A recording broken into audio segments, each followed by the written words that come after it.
अंतिम निर्देश। वर्धमान स्वामी के शासन में हम सब विराजते और उनकी यह पावन पीयूष देशना हम सभी के लिए परम उपकारी। अनादिकाल से हमारी आत्मा में जो जन्म, जरा और मृत्यु रूपी रोग लगे, उन रोगों का उपशमन करने वाली कोई परम औषधि है तो वह एकमात्र यह जिनवाणी है। भव्य आत्माओं, विद्वानों की भूमि पर विद्वानों का आगमन, क्योंकि यह वह ऐसी पावन भूमि है जिस भूमि पर आचार्य भगवंत समंतभद्र स्वामी खड़े होकर डंके की चोट पर उन रक्तांबरियों को देश से निकालने का संकल्प करते। यह वह भूमि है जहाँ उन सभी जीवों के लिए शरण प्राप्त होने वाले भगवान शीतलनाथ की समोशरण भूमि। और स्वाभाविक बात है कि ऐसे पावन पवित्र भूमि पर सरस्वती पुत्रों का जो ये समागम प्राप्त हुआ है, नियम से कहीं न कहीं वकील साहब तीव्रतम पुण्य का आपका उदय है, क्योंकि ना आपने समंतभद्र भगवान को देखा, ना शीतलनाथ भगवान को देखा, पर ऐसा कहा जाता है कि जब हमारे पास श्रेयांश पंडित जी निधि नहीं होती, तब सुरेन जी प्रतिनिधि से काम चल जाता है।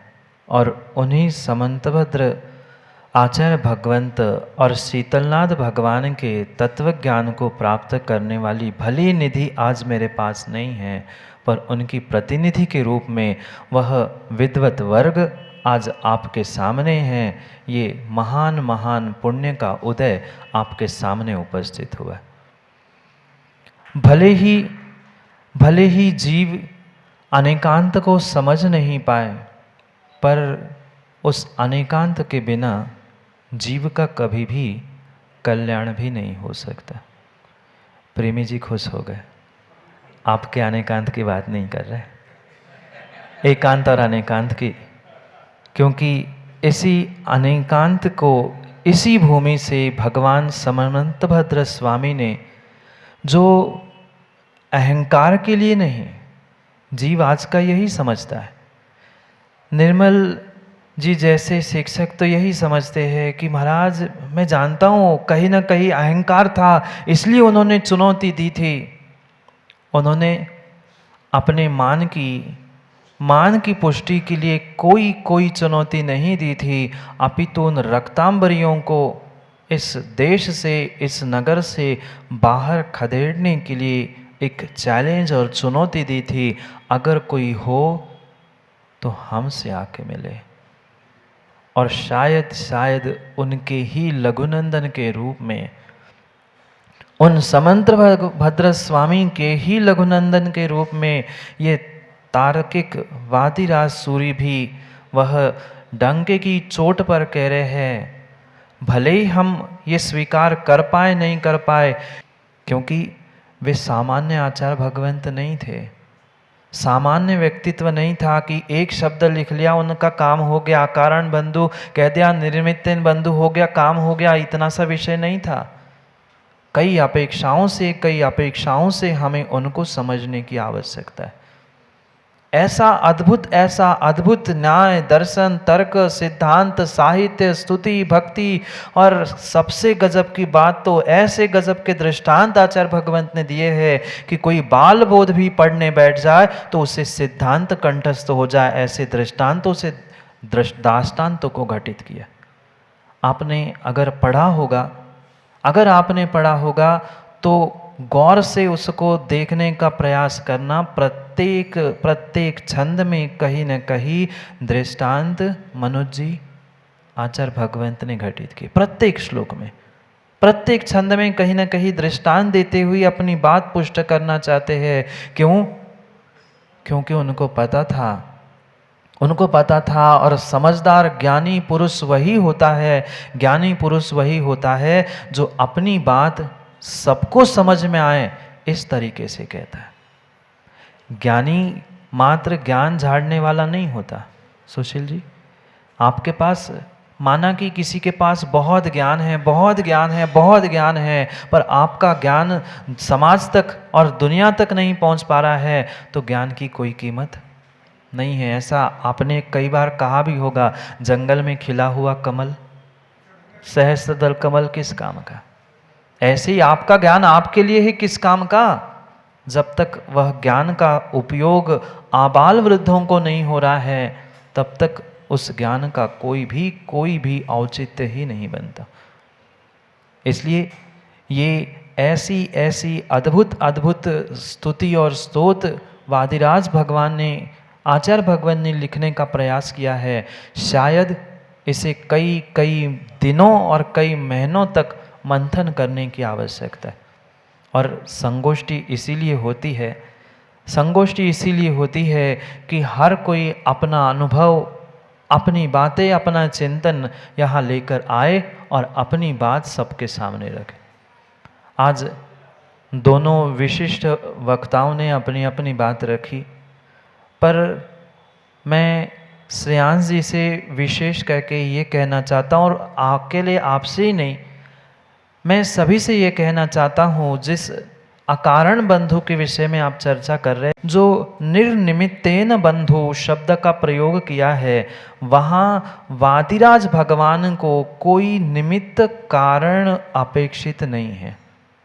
पुनः समझना, जो निर्निमित्तेन बंधु इस शब्द का प्रयोग करते हुए आचार्य भगवान ने स्तुति की है, वहाँ वो उपादान कारण, निमित्त कारण इसमें उलझना नहीं चाहते। वहाँ क्योंकि शब्दानाम अनेक अर्थ था, सुरेंद्र जी, शब्दों के अनेक अर्थ निकालने होंगे, अनेक अपेक्षाओं से हमें समझना होगा। ठीक है, आपने व्याकरण से, नए समाज से आदि आदि विवेक्षा की, पर मेरे अभिप्राय से यहाँ आचार्य भगवंत को निमित्त कारण रूप भी तीर्थंकर स्वीकार नहीं थे। क्यों? क्योंकि यहाँ निर्निमित्तेन का अर्थ प्रयोजन से लिया है। मेरा प्रयोजन कुछ हो, क्योंकि जैसे अध्यक्ष जी कह रहे थे कि आज तक व्यक्ति ने जो भी कार्य किया मात्र लोभ और लाभ में किया, पर कृति का नाम ही इसलिए शुभ लाभ लिखा है।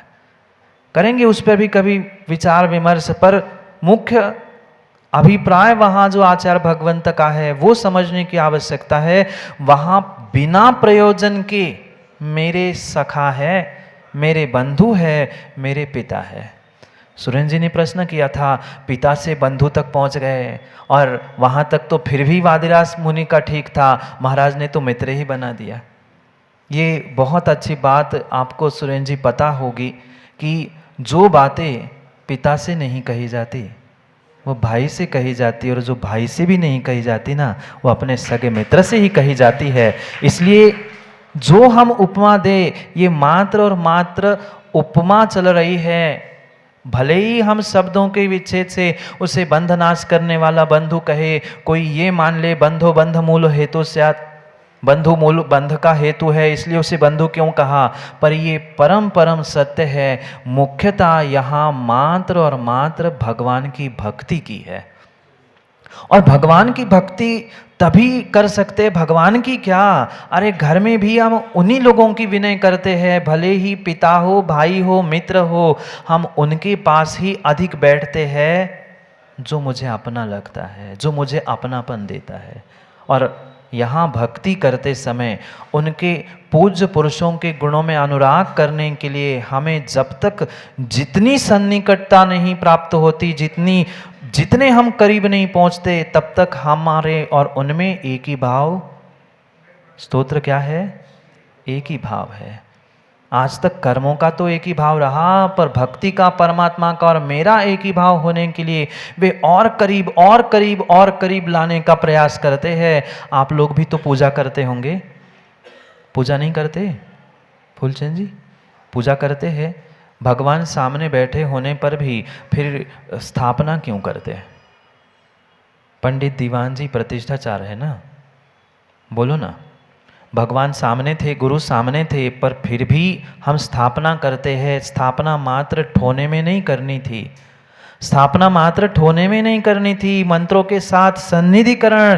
क्यों इतना 2-4 फीट का भी गैप हमें भगवान की भक्ति करनी थी, हमें 2-4 फीट का गैप भी दूरी लग रही थी। हम इसलिए भगवान को कह रहे नहीं नहीं भगवान इतने दूर नहीं बैठो, आओ मेरे हृदय में बैठ जाओ, मेरे हृदय में समा हो जाओ। जैसे वहां स्थापना में अभिप्राय है, ऐसा ही यहां अभिप्राय है कि पिता कह देंगे ठीक है विनय करूंगा, सम्मान करूंगा, पर फिर भी कुछ मर्यादा हो गई। बंधु कहूंगा तो और नजदीकता होगी, सहोदर है, थोड़ा सा भले ही बड़ा हो, ध्यान रखे नहीं रखे, पर कितना ही कर लेना, एक आत्मीयता तो होती है। और फिर मित्र तो ऐसा होता है, मित्र तो ऐसा होता है जिससे कोई शायद बात छुपती ही नहीं। इसलिए वह शब्द सहा शब्दों में अटकने की जगह शब्दों का मात्र व्याकरण और उन मात्र व्याकरण से या समास आदि से अर्थ करने की अपेक्षा से हम उसको अभिप्राय को समझते हुए वहां अगर समझे तो वहां बंधु किसी संसार में बांधने वाले बंधु का व्याख्यान नहीं, क्योंकि प्रश्न भी पूछा था। तो वहां बंधु मात्र उतना ही अभिप्राय नहीं है, ये एक आत्मीयता का संबोधन है, ये एक आत्मीयता का संबोधन है।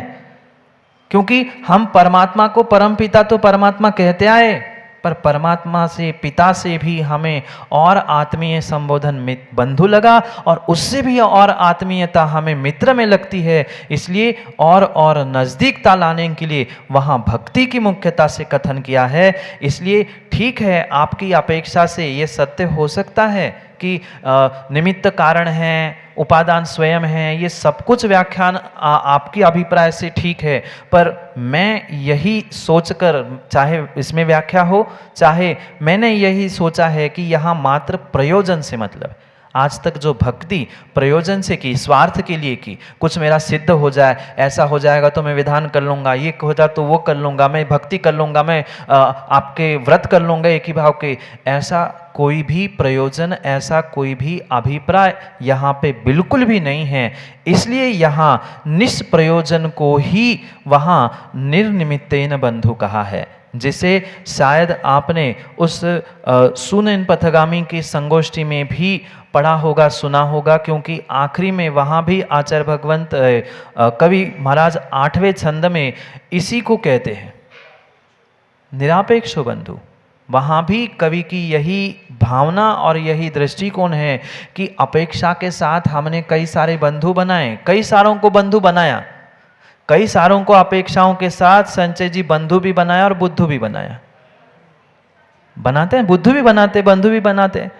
तो वह अपेक्षा के साथ हम बना रहे हैं। यहाँ कोई भी अपेक्षा, कोई निमित्त जोड़ना ही नहीं चाहते। अपेक्षा निमित्त होगा तो कहीं ना कहीं वह स्वार्थ दिखेगा, और स्वार्थ से परे होकर कुछ आत्मीयता प्राप्त करनी थी, मुझे निष्प्रयोजन ही आपकी भक्ति करनी थी, इतना सा ही शब्द को और उस श्लोक को भी अभिप्रेत करते हुए हमें विशेष अर्थ समझने की आवश्यकता है। ये नहीं है आपका कहना, मैं गलत नहीं कह रहा हूँ, आपकी अपेक्षा और मूल अपेक्षा को हमें इस प्रकार से तालमेल बिठाकर समझने की आवश्यकता है। फिर दूसरे जो सारस्वत विद्वान थे, वे तो पहले ही सारस्वत विद्वान थे, और फिर सुशील जी के बारे में क्या कहना, पर ये मैं उनसे कहना चाहता हूँ, जो आपने 53 प्रकार के स्तोत्र के नाम आदि आदि जो कहा है, ये संपादकीय में हमारे अनुज सुब्रत सागर महाराज ने लिखा हुआ है। वो तो उनकी प्रौढ़ता, उनकी विशेषता है कि उन्होंने संपादकीय के रूप में ये सब कुछ व्याख्यान किया, पर ये स्तोत्र वास्तव में आत्म संपदा को प्रकट करने वाली भक्ति के उपाय को ही समझाने वाला।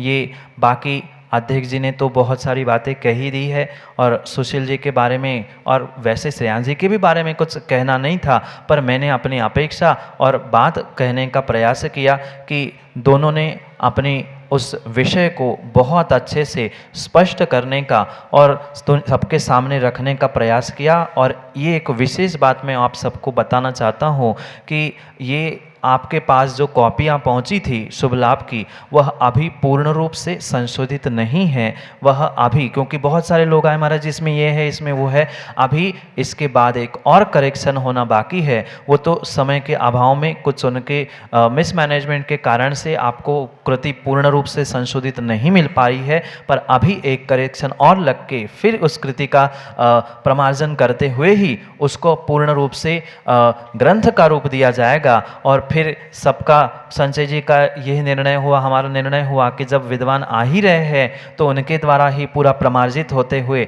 अगर ग्रंथ का रूप लेगा तो वह बहुत अच्छा होगा। इसलिए हमें उस आने वाले समय में भी 2 और दिन, 2.5 और दिन बचे हैं, उसमें और बहुत सारे विषयों को समझना है क्योंकि समय बहुत हो गया। हाँ, कहाँ?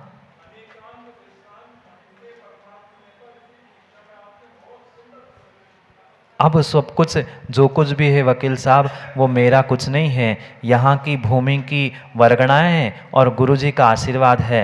हमने तो कुछ भी नहीं किया था। ये विशेष बात जो हमने एक ही भाव स्तोत्र पर व्याख्यान किया, पंडित पवन जी दीवान थे, क्या पंडित जी याद है पवन जी? ये एक ही भाव स्तोत्र आपके ही सामने हुआ है।